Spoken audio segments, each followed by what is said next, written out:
ask Allah to help us to prepare for the day we may die. As I said, it could happen to anyone at any time. Have you spoken to your family, your loved ones, those close to you? Have you left something where they would know what to do in the case of your sudden death? It's important. Secondly, if you've lost a loved one, it's normal to grieve, but it's not normal to become depressed and to allow it to go to a point where your life has come to a standstill. May Allah Almighty have mercy on all of us, and may Allah make us from among those who realize, let's talk good to one another. Remember at the back of your mind always, death is a whisker away. Really. May Allah subhanahu wa ta'ala be pleased with us. May He take us away at an age when He knows it's the best. May He take us away at a time when He knows that this relationship between us and Him is at its peak. And may He be pleased with us. And ultimately, may we be gathered in Jannatul Firdaus, in the companionship of Nabi Muhammad.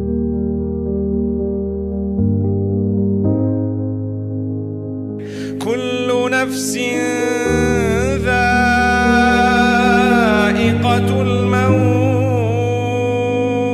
Every single soul shall taste death.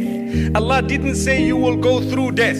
Allah didn't say you will pass by death. Allah did not say you will receive death. He said you will taste death, because death has a taste. It is sweet for those who prepared for it, and it is sour for those who forgot it.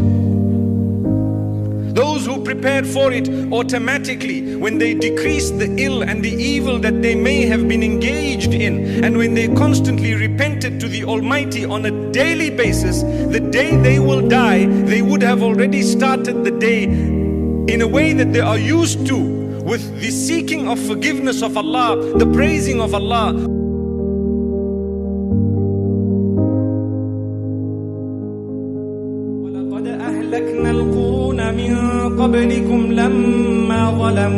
Indeed, we have destroyed those nations before when they were oppressors. We destroyed them. So the term destruction is also used. So listen to what Allah subhanahu wa ta'ala says.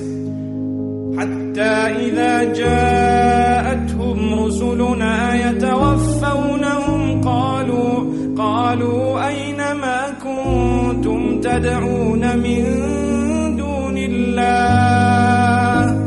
When the angels of death come to those who used to associate partners with Allah, they will tell them at that point, hey, we are taking your soul away. Now where are those people who were going to help you besides Allah? Bring them here, let's see where they are. Allahu Akbar. When you lose a loved one, a good thing for you to do, like I said, make dua for them. And you must pick up the pieces and remember you're not the first person this is happening to. And this is why, think about it.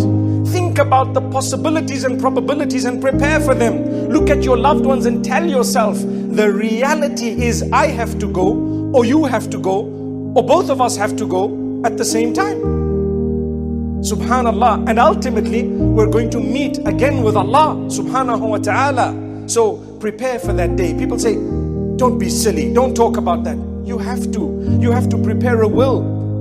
It would be a wise idea perhaps to buy and keep with you at home your shroud known as the kafan. It's a wise idea. Reality would remind you to stay away from sin and engage in obedience. I'm going to go one day. I've even bought my shroud. It's sitting in my cupboard back at home.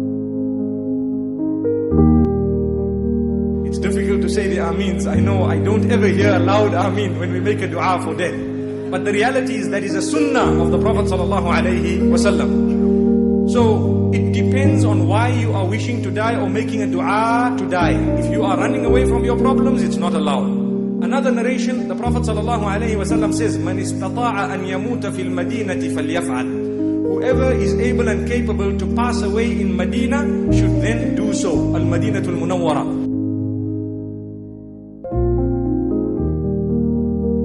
Many of us are scared to die. Many of us are fearful to die. But we have to die. Why would Allah make it such that we have to go through something that we look at so negatively, in order to be able to get to something we're looking forward to?